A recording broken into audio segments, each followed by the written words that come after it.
Hello, my friend, and thank you for listening to the 246th episode of Congressional Dish. I'm your host, Jennifer Briney. Today, I am going to be telling you about something that I found inside of the BIF, the Bipartisan Infrastructure Framework, which is better known as the Infrastructure Law, which was signed on November 15th, 2021.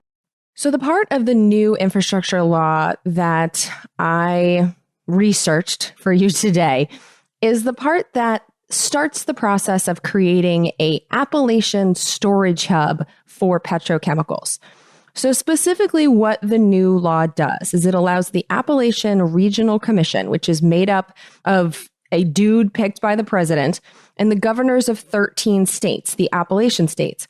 Well, it allows that commission to make grants, so give money, and to, quote, enter into contracts or otherwise provide amounts to individuals or entities, unquote, for projects to research the economic impact of a ethane storage hub in the Appalachian region that will, quote, help establish a regional energy hub in the Appalachian region for natural gas and natural gas liquids, including hydrogen produced from the steam methane reforming of natural gas feedstocks, unquote.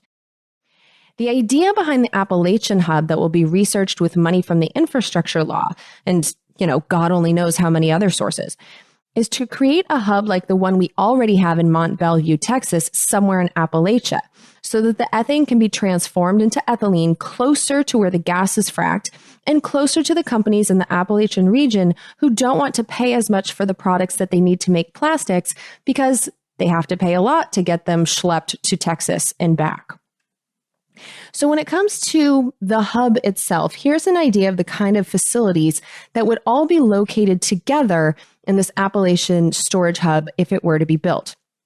So they would need to build natural gas processing plants, which produce the natural gas, mainly methane. Yes, the same methane that changes the climate many times faster than carbon dioxide, and the so-called Y-grade natural gas liquids such as gasoline, ethane, propane, butane, and other tanes. A lot of the gas produced in the Appalachian region is the kind that best produces all the wide grade kinds of natural gas liquids, the plastic creating kind, which is why the plastics and chemical industries are so interested in having a hub like this in the Appalachian region. And to that end, the hub would also have to have fractionators, which are facilities that separate the natural gas liquids into ethane, propane, gasoline, et cetera, et cetera. It would also have to have ethane crackers, which separate the ethane created by the fractioners into ethylene, the chemical needed to make plastics, along with other products, such as the hydrogen. And it would also have to have storage facilities. So like I said before, it's an expensive pain in the ass to stop and restart an ethane cracker. And so storage containers for lots of ethane would be created to save the ethane cracker companies the hassle and expense of stopping and restarting their facilities. In Mont Belvieu, Texas, our nation's largest existing hub, in Conway, Texas, and in the Canadian hub, the storage facilities are all in underground salt formations. And then to connect all of these facilities to each other and to locations in the rest of the world, we would need transportation infrastructure. A lot of this would be pipelines, but we can also move some of this with rail, trucking, and shipping. But when it comes to ethane, it's not very often that it's transported by rail because ethane requires crazy cold temperatures or super high pressures to keep that gas as a liquid. And so the companies would have to pay for specially designed tanks to make it work on rail or really with trucking, which means that most of the ethane in this country is transported by high pressure pipelines. To get the ethane and its byproducts overseas, medium-sized ships that can handle the required containers can load at a port in Marcus Hook, Pennsylvania, which is on the Delaware River, southwest of Philadelphia on the Delaware border. However, there are enormous ships that can carry these natural gas liquids, and those pick up from the Houston Ship Channel in the fossil fuel waste dump known as Trinity Bay in Texas. Now, the benefits to industry of having another hub like this are clear.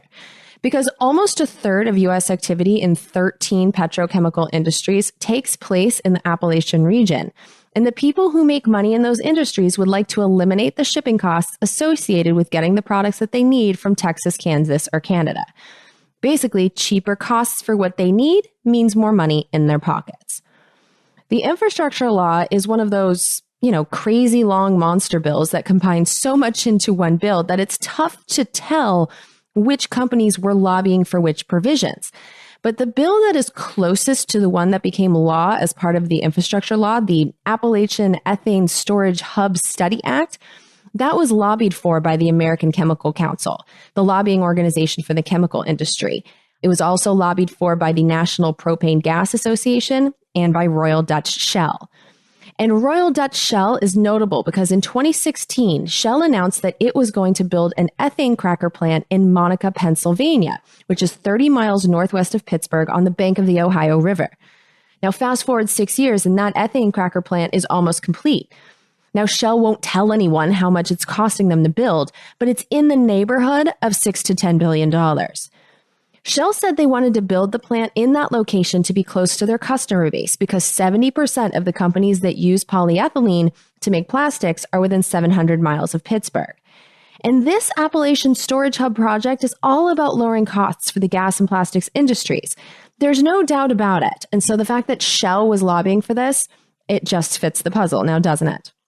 But there is a legit problem with having over 95% of the country's ethylene production capacity clustered in Texas and Louisiana. Because in February of 2021, during that storm that knocked out the power to a good chunk of Texas and the surrounding states, I did a whole episode about it, episode 231. That storm knocked out power to the plants in Texas and Louisiana that make ethylene and polyethylene, which caused the cost of plastics to rise in the United States. If those products could be made elsewhere, there probably wouldn't have been so severe a price shock. Beyond prices, they say that an extended outage could also cause supply shortages in products that we use every day, meaning these plastic things. Now, that could be an argument for two things. It could be an argument for spending many billions of dollars and risking all kinds of pollution in Appalachia to build another giant hub for the benefit of plastics industries. Or it could be an argument for not depending on plastic so much, an argument for reimagining how we package products, reducing the amount of plastic we need, and creating new industries that can create products without plastics. But as far as arguments for why us normies might want to support the creation of another massive industrial chemical hub, this is the most compelling one for me. It doesn't seem wise to have an entire industry dependent on one location. But that said, looking at the situation for the normies living near the first massive hub in Mont Belvieu, their situation presents some pretty compelling arguments against creating a hub in Appalachia. Mont Belvieu is a small town with a population of about 5,600 people, covering approximately 14 square miles, about 30 miles east of downtown Houston. And during my lifetime, the residents of Mont Belvieu have suffered quite a few negative consequences of living so close to this petrochemical hub. The site became a storage hub for petrochemicals in the 1950s and was expanded in the 1970s. By the time I was born in the early 80s, the residents of Mont Belvieu were living on top of an underground storage facility holding up to 100 million barrels of petrochemical poisons. From the beginning, the residents of Mont Belvieu had to endure some serious consequences of allowing the petrochemical industry to move into their town. The first major explosion took place in 1958 when an explosion caused by an oil company blew up a family's home. In 1970, there was a big gas leak and a fire. In 1976, a rail car carrying petrochemicals nearby exploded. In 1980, an underground gas storage facility leaked. Now, the town found out about the leak when a woman's dishwasher filled with gas, and both she and her home caught fire. She and 72 other families had to evacuate their homes, and some of them couldn't go back for 7 months. 4 years after that, in 1984, a pipeline exploded, and the resulting fire burned down someone's home and damaged 4 other buildings. 2 years after that, in July 1986, brine, which is water with 5 times as much salt as ocean water, leaked from the Mont Belvieu storage facility and into the town's drinking water. After all of that, the city of Mont Belvieu published a warning to anyone considering moving to Mont Belvieu. They published a warning telling the public that they faced, quote, serious danger and possible death, unquote, if they moved to the main part of their own town. The situation got so bad that eventually the entire downtown had to move. The downtown of Mont Belvieu is now 2 miles east of where it used to be. On top of that, about 200 families, some of whom had lived in Mont Belvieu since 1890, were bought out of their homes by the companies in the petrochemical industry, and they were moved to a new subdivision further away from their poisonous, flammable, underground storage facility and occasionally exploding chemical transportation infrastructure. But the accidents didn't stop. On April 7th, 1992, a pipeline connected to the salt cavern storage unit full of chemicals leaked gas, and that gas settled and built up at the bottom of a small Mont Belvieu valley overnight. In the morning, the gas exploded and instantly killed a 5-year-old boy. A mother and daughter died a few days later from their injuries. On February 8th, 2011, a natural gas liquid fractionation plant exploded, killing a worker and burning a bunch of cars that were parked outside.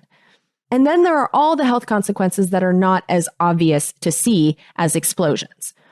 Like I said before, to keep gases like ethane in liquid form, it requires a lot of pressure. But sometimes there can be too much pressure, and when that happens, the petrochemical storage facilities will flare some of the gas, which is when they burn the gas. The companies will also flare gas when they're starting up or shutting down their equipment. Now, these flares have no pollution controls. The companies do have ways to control the pollution, but they often choose not to control it and just set flares because flares are easier and cheaper for them. They don't care that burning large quantities of gas makes our climate more and more unpredictable and poisons the air for all of the breathers nearby by creating unhealthy levels of smog. But it's actually worse than smog for the people who live right next to the flares, like the residents of Mont Belvieu. The flares at chemical storage facilities and natural gas plants are often burning legit poisons, like benzene and heavy metals and black carbon. And the health effects are pretty much all bad. Lung damage, cancers, neurological disorders. And studies have shown that pregnant women who live near flares have higher odds of giving birth to preemies. In 2019 alone, the Mont Belvieu complex got caught 17 times emitting large amounts of pollution by the Texas Commission on Environmental Quality. And flaring is pretty much unregulated. So these events, these 17 events, these were more than just flares. Flares are just common practice in the deregulated corporate wasteland known as the United States. So there is good reason, quite a few good reasons, to fear serious, sometimes deadly consequences of allowing a chemical storage and transportation hub to be constructed anywhere near your home. And those fears would be based on the actual history of the residents who allowed a chemical storage hub in their own Texas town. These dangers are not theoretical. They are proven. We're surrounded now by liars coming at us through our TV screens. We don't have a domestic spying program.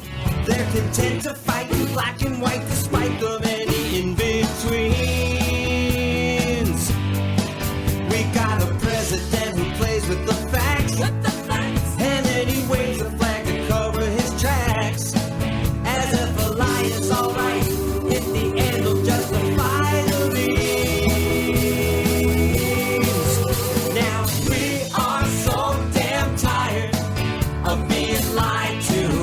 The polar ice caps aren't going away. We don't think we can deny it anymore. You can stick to your story if you think it flies. But we're not keeping quiet anymore. We are so damn tired of being lied to. Government jobs consume the profits of the private sector. We don't think we can deny it anymore. You can stick to your story if you think it flies. But we're not keeping quiet anymore. Now we're not keeping quiet. These bills represent common sense, bipartisan solutions that actually solve problems.